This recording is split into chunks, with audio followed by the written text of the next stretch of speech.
প্রতিপালন করা হতো, মাছের কোনো ব্যবসা ছিল না, উদ্দেশ্য হচ্ছে মাছের সেবা দেওয়া। সে কারণে মাছ মারা গেলে মাছ তুলে কবর দেওয়া হতো।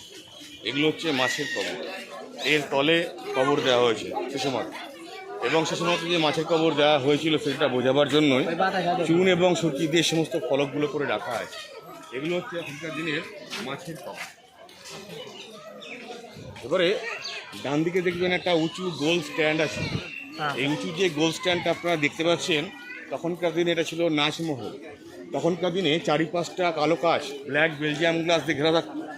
ভেতরে নাচ গান করে ব্রিটিশ নবাবরা এন্টারটেনমেন্ট নিতেন। আজকে তো ব্ল্যাক বেলজিয়াম নেই, ফাঁকা হয়ে গেছে, ওপরে প্রোটেকশনও নেই। তখনকার দিনে একমাত্র মুর্শিদাবাদের নাচ গানের মহড়া বা জালসা এই জায়গাতেই গড়ে ওঠে।